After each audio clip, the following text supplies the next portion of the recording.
Copyright disclaimer. Under Title 17 U.S.C. Section 107, allowance is made for fair use for purposes such as criticism, comment, news reporting, teaching, scholarship, and research. Fair use is permitted by copyright statute that might otherwise be infringing nonprofit, educational, or personal use, tips a balance in favor of fair use. Okay, this is from McGill University, from Quebec. Office for Science and Society, separating sense from nonsense. This anti-drug pamphlet has a hidden motive. A pamphlet that purports to share with teenagers, children, the truth about drugs is a gateway to a disreputable organization. By Jonathan Jari, MSc,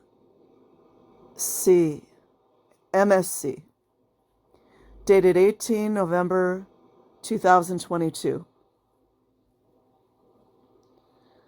It was inside a tiny restaurant on Clerk Street in Edinburgh, Scotland, that I spotted the pamphlets. I was waiting for my meal, sitting in front of a narrow ledge that served as both a table and an area to drop off promotional items for local businesses. Near my placemat was a pile of these pamphlets, and they boldly declared the truth about drugs. I flipped through one of them. It was printed on cheap newspaper stock. Its unnerving photos of drug-addled teenagers and syringes were rendered in shades of blue-green that reeked of despair.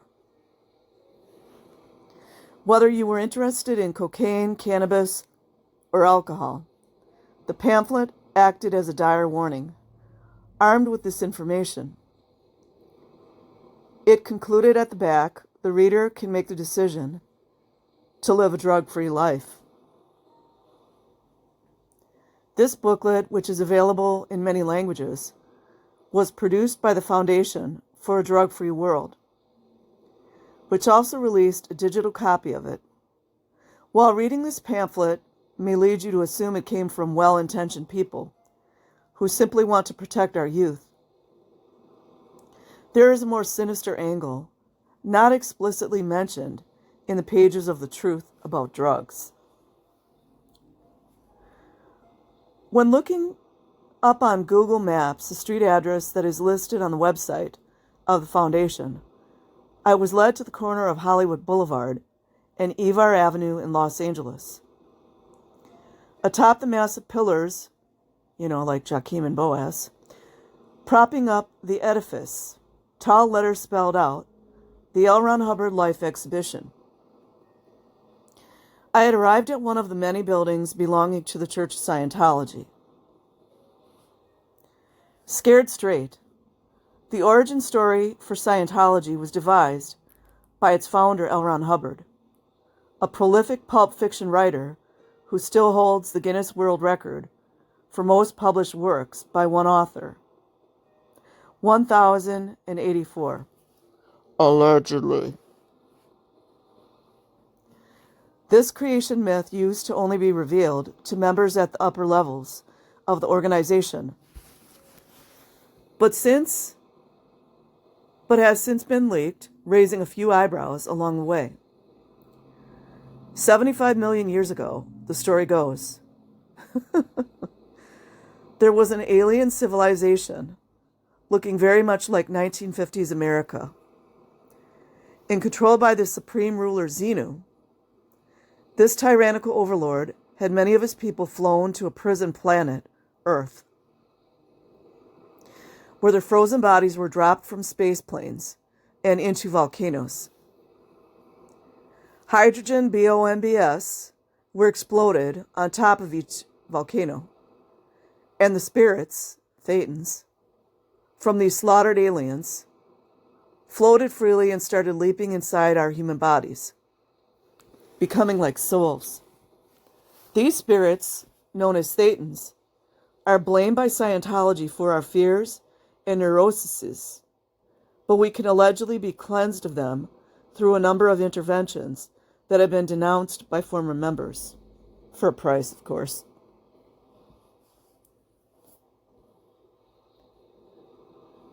Scientology has funded anti-drug campaigns and substance use programs, chief among them, Narconon, which despite its name, has no relation to Al-Anon or to Alcoholics Anonymous.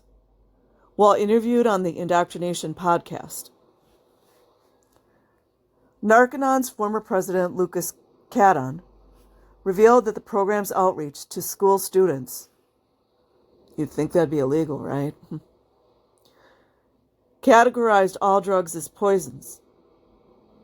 It was pushing the idea of making children sort of become anti-medicine, anti-doctors, anti-psychiatrists.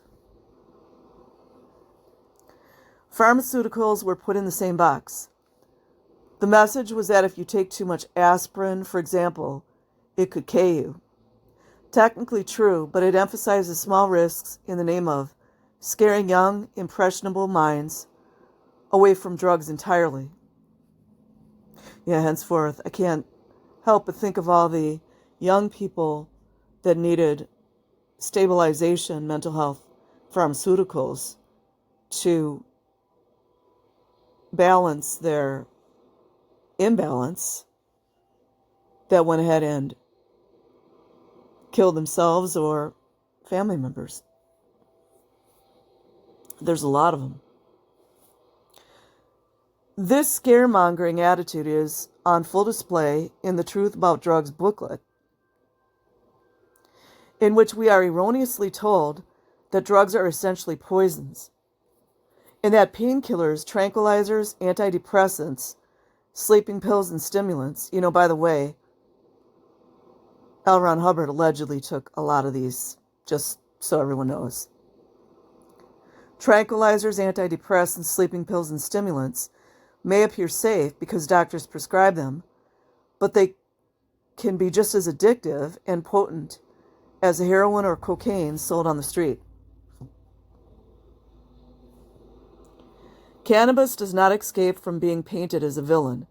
The booklet mentions that kids who use marijuana are 5 times more likely to steal and almost 4 times more likely to act violently or damage property.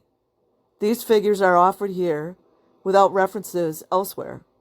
They are sourced to the 1998 version of the National Survey on Drug Use and Health, released by the Substance Abuse and Mental Health Data Archive, SAMDA. Based on self-reports, weekly cannabis users were found to be 5 times as likely as non-users to say they stole from listen to this, to say they stole from places other than home, and teenagers aged 12 to 17 were 3 or more times likely than non-users to say that they had, in the past year, purposely damaged property that wasn't theirs. Imagine Scientology saying this stuff. The problem here is in jumping the gun from correlation to causation. These self-reports do not show that cannabis causes criminal behavior. In fact, the two could be correlated because of risk factors that affect both low socioeconomic status, poor achievement in school, behavioral problems, and poor family relations. Imagine Scientology talking about family. Poor family relations, for example. To fail to mention this important hole in our understanding serves to paint cannabis as a boogeyman. It also fails to distinguish between heavy adolescent marijuana users and occasional users who are very different in many ways. We're not far from the propaganda of 1936's Reefer Madness. Must be a coincidence, huh? In which cannabis was called a violent narcotic whose consumption would often end in incurable insanity. And now people can just go buy it anywhere. And the booklet's monochromatic photos of a homeless man clutching his bottle of booze and of a girl huddled up in a corner in the fetal position also reek of this scared straight approach. The idea behind Scared Straight is that exposing at-risk youth to the realities of prison will convince them to stay away from criminal activities in general. But studies have shown that this approach, which emphasizes the severity of the punishment, backfires and makes it more likely they will commit future offenses and go to jail. In the context of drug use specifically, fear-based appeals in public service announcements have shown mixed results, and many experts have made the point that tapping into fear of consequences can create resentment and stigma. Stigmatizing substance use can make it harder for someone dealing with a substance use disorder to seek help. If scaring teenagers away from drugs is unlikely to be particularly effective, what has research shown does work to reduce harm? Fully vetted. Even when putting the fear factor aside and looking at mass media campaigns aimed at reducing illicit drug use in general, it is hard to draw conclusions on their effectiveness, in large part because of how different these campaigns are. In a 2015 summary of the evidence, 8 mass media interventions showed no effectiveness, 4 were beneficial, and 2 seemingly backfired and were associated with an increase in drug use. Many of these campaigns, as well as school programs, address substance use as something that must be avoided, if not outright shunned. It is a top-down approach wielded by figures of authority and constitutes, as 2 researchers put it, a form of denial by adults about the actual behaviors of teenagers and young adults. Substances like drugs and alcohol are framed as solutions to distress and their use as a momentary lapse in judgment. More reasonable campaigns have aimed for harm reduction through the provision of information. I want to make it abundantly clear that I am not claiming that cannabis, alcohol, and hard drugs like cocaine are harmless. Addiction is very real. Alcohol is a known cancer-causing agent. And even smoking cannabis, an activity that has been normalized in many countries and is sometimes claimed to have near miraculous health benefits, can increase your chances of developing lung problems. But attempting to scare teenagers and young adults away from substance use can actually create harm, and when in a panic, we reach for any kind of material to help sell our message. Material like the Foundation for a Drug-Free World's Truth about drugs pamphlet.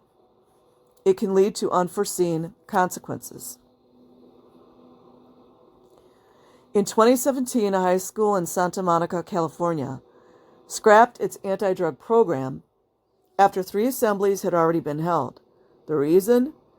Parents learned that the program was led by the Foundation for a Drug-Free World. You know they're trying to get to the kids, right? Like to make them Sea Org members.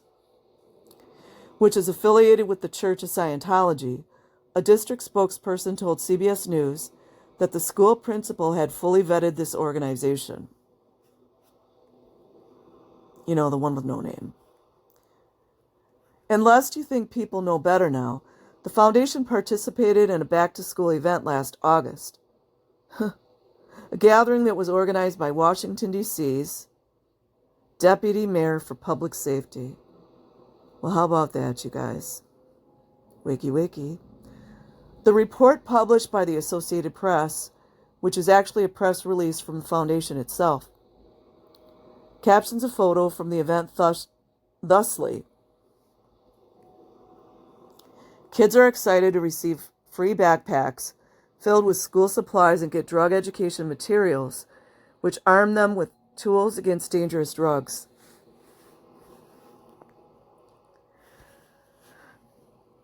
The self-promoting article reveals toward the end its ties to the Church of Scientology and claims that its Truth About Drugs program is one of the world's largest non-governmental drug education and prevention campaign. Amazing how Scientology can claim this, but nobody challenges anything. Hint, hint. It certainly reached me all the way over in Scotland, but like Reefer Madness, it should be called out for what it really is, propaganda. Take-home message. The Truth About Drugs pamphlet is made by the Foundation for a Drug-Free World, which is affiliated with the Church of Scientology. It uses scary images and unsourced claims to convince teenagers to stay away from drugs, including pharmaceuticals. Fear-based anti-drug campaigns have showed mixed results and can create stigma, which makes it harder for people with a substance use disorder to seek help. So I will leave a link in the description box. Like and subscribe if you choose. Otherwise, have an amazing day or night, wherever you are. Peace.